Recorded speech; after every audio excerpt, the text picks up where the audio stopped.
Hi, this is Julia Widup with Seeker's Journey TV, and today we are interviewing Kevin Benton. He has an interesting story about his experiences in hell, and I'm sure we'd all like to hear about that. Yes, absolutely. Definitely a very, very controversial topic and very widely debated, not just in Christendom and religion, but definitely around the world. And but if I could start off by saying the title of my book is A Field Trip to Hell, Experience the 30 Torments of Hell Firsthand Without Having to Stay for Eternity.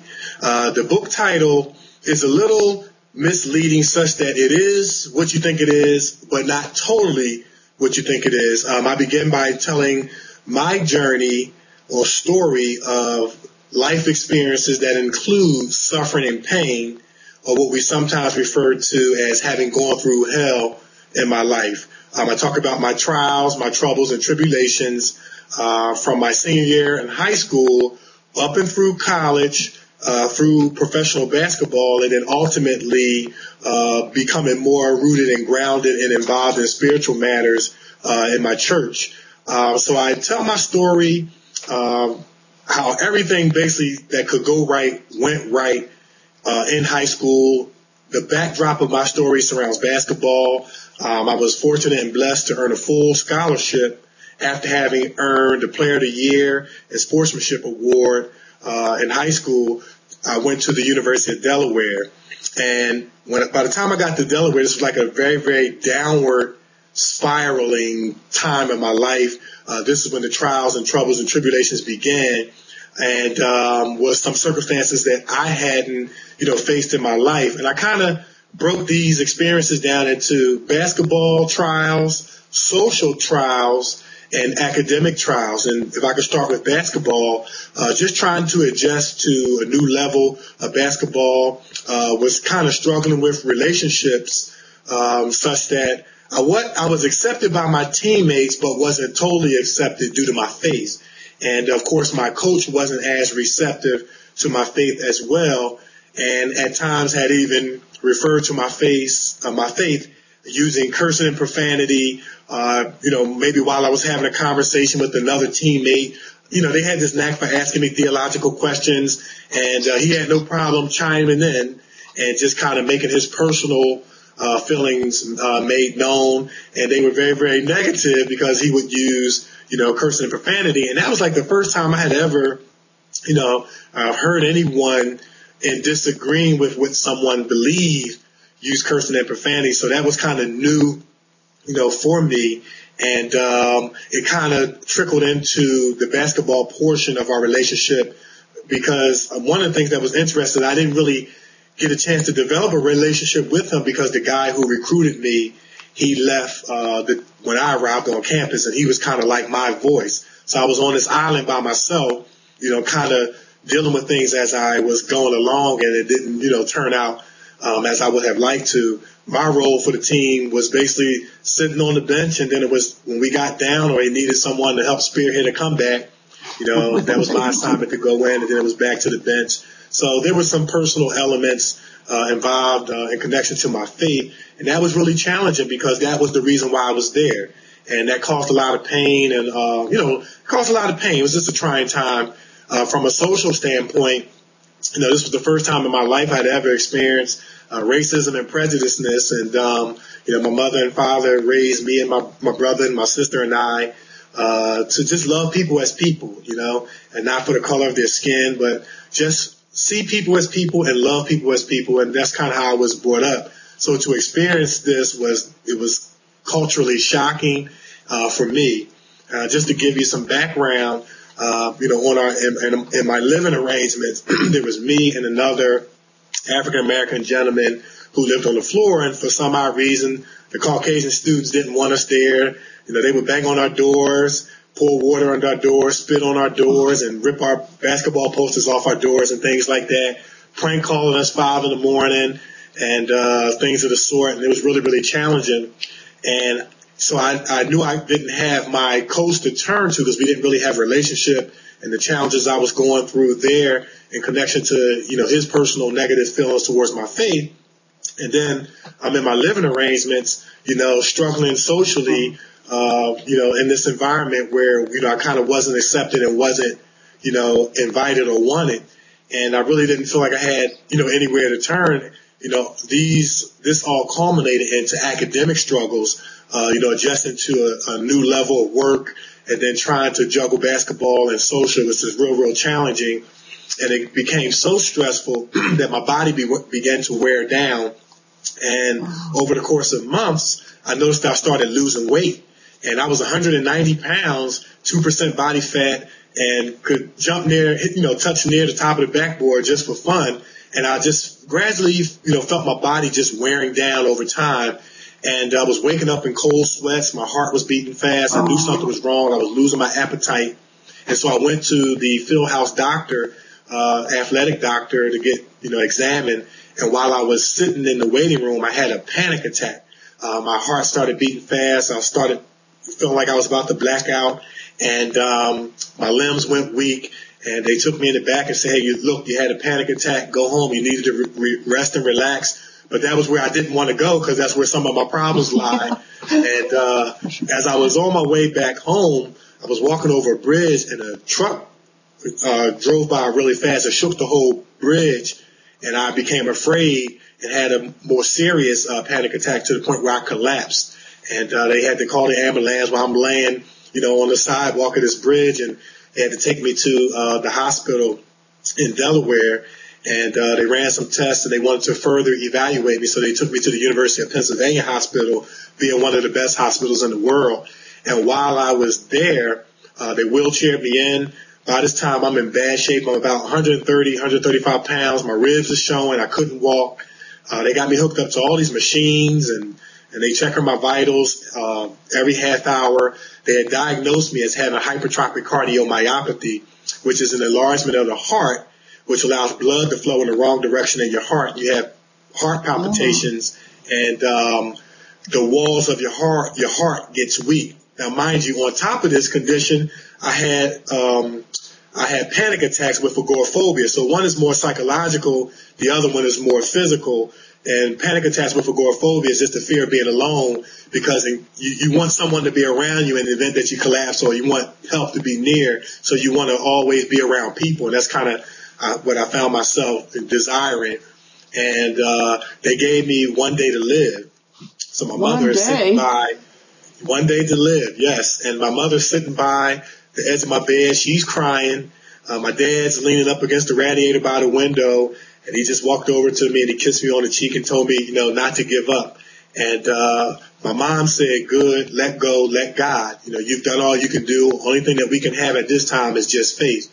So they left, and I'm laying on my hospital bed. I'm wrestling with God. I'm wrestling with faith because I know that I was a good person. I treated people with love and definitely always tried to help the kids and definitely senior citizens, and it was respectful as I was raised. And I just couldn't believe that this was the way that my life was going to end. And I only had 24 hours. And it was interesting because I was angry at God, but yet I was kind of asking and searching for his help at the same time.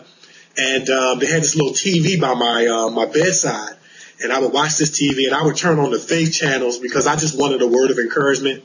Mind you, with all the faith that I had, knew I didn't have the faith that I was going to make it out of this situation. But every channel that I watched, each speaker kept saying, they kept using a theme about how God was going to heal you. He's going to raise you up. Then I would watch that one and turn on another station. And it was pretty much the same theme. He's not done with you yet. He's going to heal you. He still has work for you to do and things like that. So I began to become encouraged, but I was like, I still don't know how you're going to work this out because the hourglass has been turned upside down.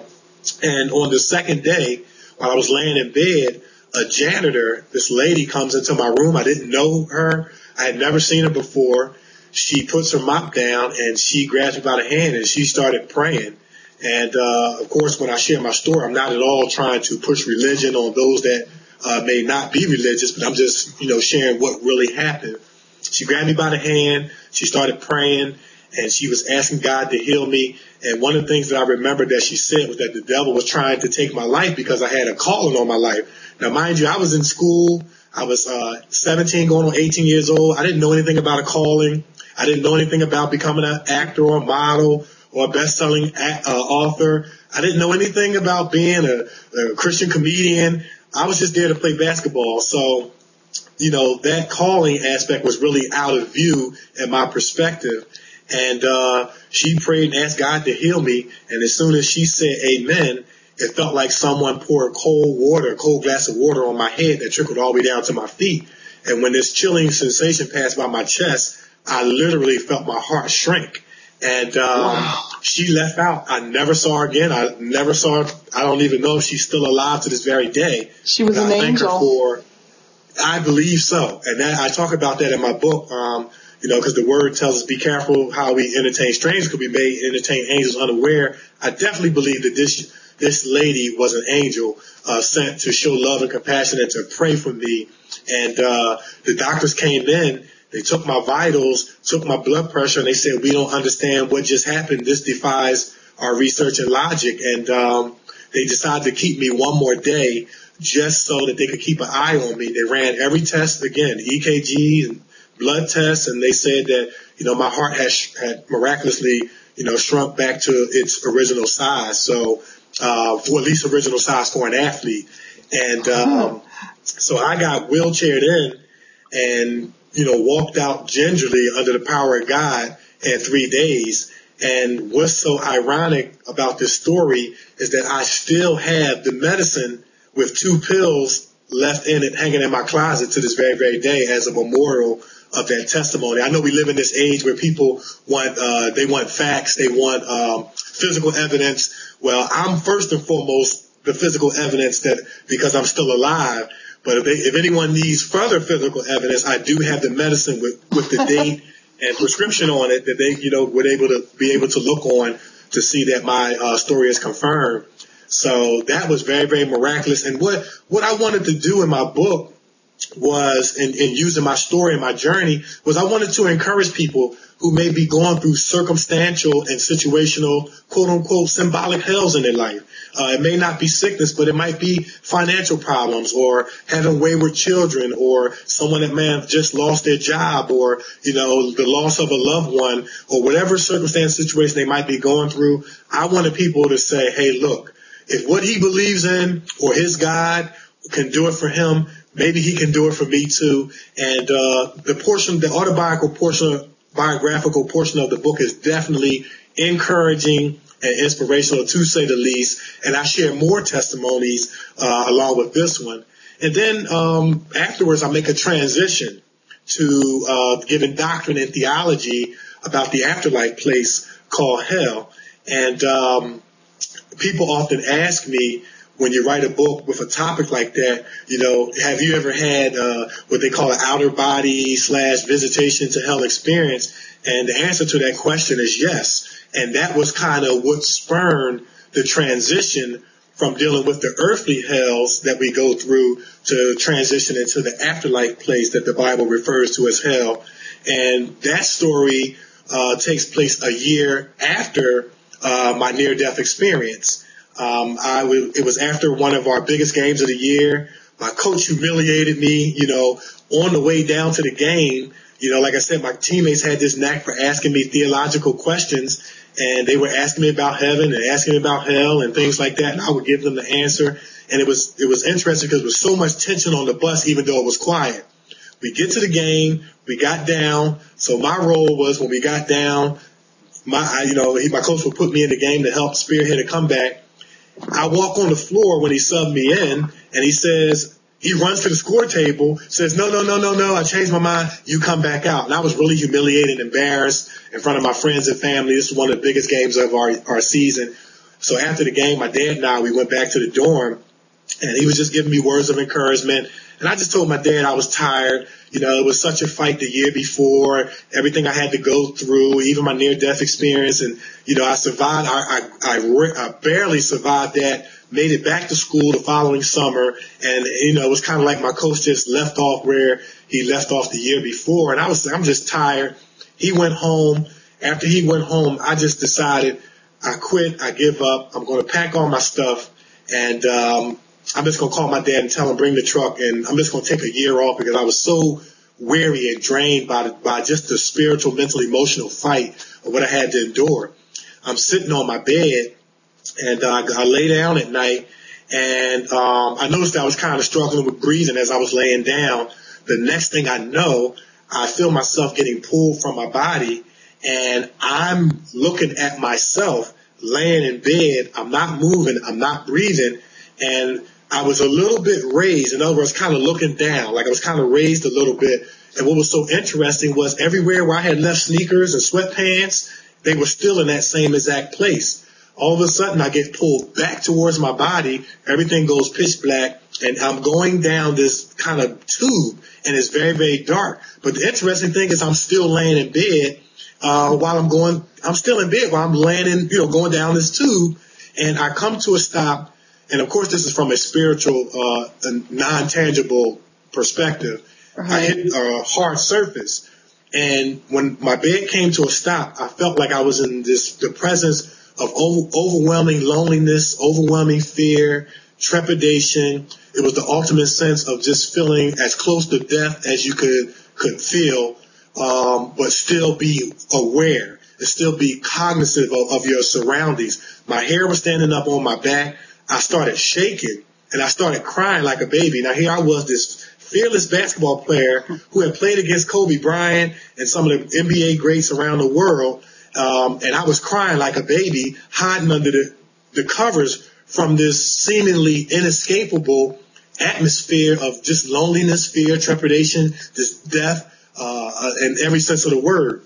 And I wanted to see where I was, so I peeked out from under the covers, and I saw large orange flames in a perfect circle around my bed. I had never seen a circle so perfect in my life. And in addition to the atmosphere, there was an additional fear that whatever was on the other side of these flames could bring further hurt, harm, and danger to me. So it was almost like that circle of fire kind of served as like a protection device. So I went back under the covers. I started crying again. I was shivering and shaking still. And then I heard a voice say, whatever you do, don't give up, because that's what the devil wants you to do. And that was very, very interesting because, like I said, before I went to bed, I had decided I was going to give up and go back home.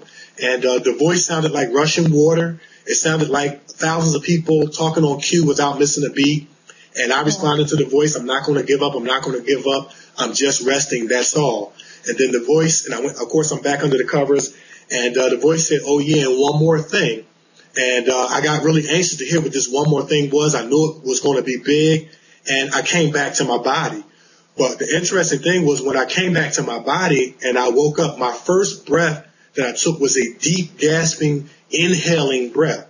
My heart was beating real fast. I was soaking wet. I had a puddle of water on my stomach, and I was experiencing paralysis. Like I couldn't move. I only could move my neck. So I lifted my head up to look down my body, and then gradually the feeling started coming back down my neck, my shoulders, into my hands, and then I started poking my chest and my stomach till the feeling came back in my chest, my stomach, then eventually went down to my legs. I sat up on the bed trying to process this, what just happened. And I still find this interesting to this very day. The first thing I did when I got up was I went over to the radiator to see if I had slept with the heat on, and it was in the off position. And I held this testimony in for 20 years in fear of being made fun of, in fear of being people thinking that you're crazy, that you had a nightmare and all these different things. Now, I've had nightmares before, but it didn't compare. It paled in compare to this visitation / outer body experience. And it spurred research for me. And I did extensive research, foundational research on dreams. I did theology on hell, because I said to myself, if this experience is real, I should be able to find everything that I saw, heard, and felt in the Bible. And I found everything supported by scripture that I experienced, saw, heard, and felt in the Bible, and I found more. So that was where the 30 revealed torments of hell were developed. It was stemming from that experience and my extensive research that I did. And I didn't even tell my mother and father. So my whole quest for these last 20 years was to find out, well, what was the oh yeah and one more thing that the voice told me. Yeah. Last year, yeah, so that was my quest. Like I kind of felt this incompleteness without knowing the ending of that answer as I was kind of going throughout life. And last year, my cousin, he died in a car accident a couple days before New Year's. And my dad being a minister and myself a minister at this time, we were in charge of the funeral service. My dad preached his eulogy, and my responsibility was to give the closing remarks and comments at the end of the closing of the funeral. And the night before, I'm kind of tore up by this because this was my cousin who was close. I took him to the church to play basketball and things like that. And I was concerned, would I be able to hold it all together? What was I going to say? So I'm laying in bed, awake this time, the night before his funeral, lights are out and all that kind of thing. And I'm like, what will I say tomorrow? What am I going to say at his funeral? And I heard that same voice that I heard 20 years prior say, oh, yeah, and one more thing. Tell people that hell is real and you don't want to go there. Now, I want you to understand that I'm a psychology major and who I excelled, and I got an A in psychology. So I also had a foundational study in the aspects of the brain where, there's a parts of the brain that control voices and things like that, audio, visual, and those things. So I'm very, very learned from an educational standpoint in these very different areas, dreams, parts of the brain, and things like that, because some people that I have shared my story with have, their perspective was that, well, maybe it was the part of your brain that controls audio. And, they kind of make light of hearing voices. Yeah. Well, there's only been 2 times in my life that I've ever heard voices. 20 years ago when that voice told me during that out-of-body/visitation experience, oh, yeah, and one more thing. And last year when it said, oh, yeah, and one more thing, tell people that hell is real and you don't want to go there. So that stemmed the theological and doctrinal aspect of the book. And it's informative. I actually use a fictional story to take my readers on an actual field trip to hell, and I expose them to what the 30 revealed torments of hell are.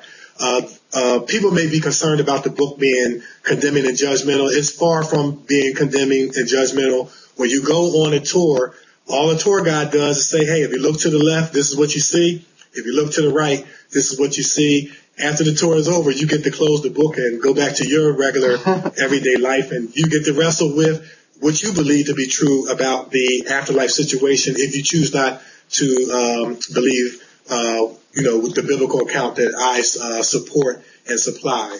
So that's pretty much what the essence of the book is.